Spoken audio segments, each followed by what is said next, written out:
Okay, so a lot of these, TechFins and stuff, they're really getting just gigantic, and a lot of them, people have started to kind of distrust them a little bit. And so one of the major conversations around this space now is, should these TechFins, should they be regulated like a utility, right? Yeah. So first, maybe I guess describe what that means to be regulated like a utility, but then do you think that should that happen? Yeah, so I think this is a timely question, to be honest, and that will continue to be a big question as people think about. We have increasingly an agglomeration or collection of power that's occurring, and now they say the big five, right? That's right. Yeah. As opposed to money that was collected by a select few financials. Now it's really data that's being collected, and now many of us in the world who use different services provided these large technology companies are embedded in their ecosystems. Yeah. So it's difficult to potentially extract yourself from that if you tried. And so one of the exercises we did in one of my classes recently was for one of these large technology companies that everybody knows their name of, we listed out what services that they had. Yeah. And this class was at 9:30 in the morning. And I said, from the time you woke up this morning to the time you came to class, how many of you used the services on the board? Yeah. And we had a list of maybe 15 types of services from this one company, and most of the class had used at least 80% of the services, just in that from the time they woke up and the time they got to class that morning. And then I asked them the question, I was like, imagine trying to take yourself out of that ecosystem, i.e. not using any of these products. Yeah. Do you think you could? Yeah. And you'll see articles about that, like some journalists on Medium or something. That's right. Like, ooh, I stayed tried away this for from 5 days. Yeah. And everybody said, this was it's maybe possible, but there's so much transaction friction from doing that, right? Yeah. From moving from that to another service that nobody would do it. Yeah. And that's a challenge, right? Because that generates so much data about you individually and us collectively, which is what is fueling the continued growth. Yeah. One of the things I think is super cool to think about is, within our lifetimes and the lifetime of most people, certainly, you that are out there watching this, within our lifetimes, there have been no new utilities, right? So when we talk about utility, for those that are not familiar with this would be services and goods that are so essential to society. The government actually has special regulations about them. And in fact, they often have like caps on the amount of profit or revenue they can actually earn. So for example, the top utilities would be electricity, water, sewage, sanitation collection. Anything else? Yeah, I think those would be pretty the main much it, ones. right? And in a lot of places in the world, some of those are actually government-controlled entities. Yeah, completely. Or partially controlled government or entities. they'll give them like a legal monopoly That's right. or something, right? Yeah. Okay, so now imagine this. So what we're saying, when we say regulated as a utility, what we're saying is, has Google become so critical to society in terms of its search engine? Do we use it so much? Is it so critical that it should actually be captured as a public good, just like electricity, right? Now, you have to understand, electricity was a technical innovation as well, right? As was, transportation, sanitation, water, right?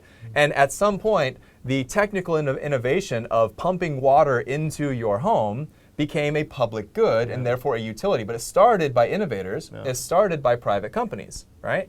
So now the question is, have we advanced within this social media? Is Facebook so important to everyday society that all of us in society have a stake in it, right? That's really the question that we're asking. And so I think to that point, if we think about Google or Facebook, if we think about a single product and try to make the argument about regulation as utility around a single product, probably not. Yeah. But if you think of it collectively, so if we use Facebook as an example, Facebook as a social media platform has a lot of users. But then if you think about its influence beyond that, like in instant messaging, where there's the Messenger on Facebook, there's WhatsApp, which they own, there's Instagram, which is another part of Facebook.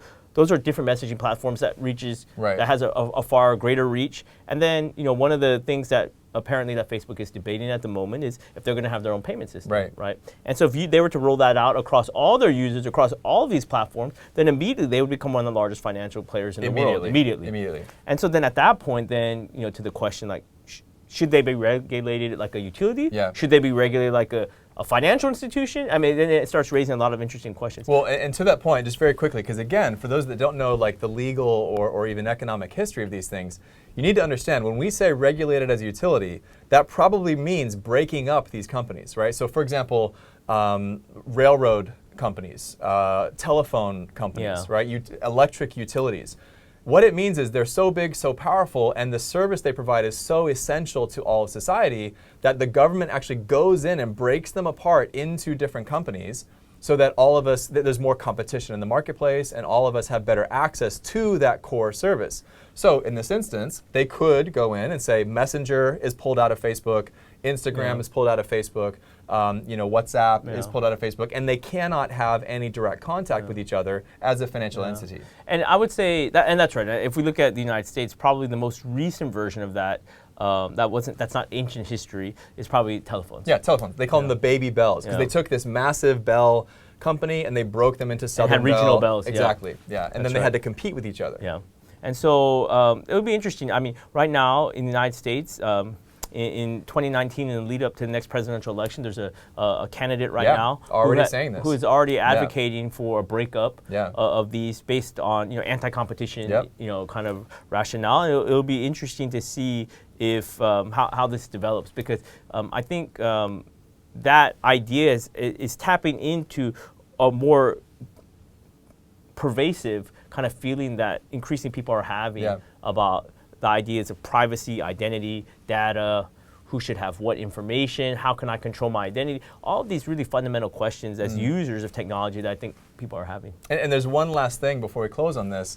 What it also means to be regulated as utility, as I mentioned, was this often means like caps on profit, right? So even if you don't break up Google, for example, because maybe you can't break up Google, if they're regulated as a utility, that might mean they're only able to earn like 8% profit a year or whatever, right? Like a lot of electricity companies, these utilities, they're actually capped. So here in Hong Kong, the major power producers, they're actually capped and they can only make a certain amount of profit every single year. It's not like a typical competitive environment because the government, you can only have so many electrical companies basically. And so what they say is you can't charge customers over a certain amount. So what do you think? Should these big multinational or even national fintech and tech fin companies be regulated as a utility, or should we allow them just to compete on the open market?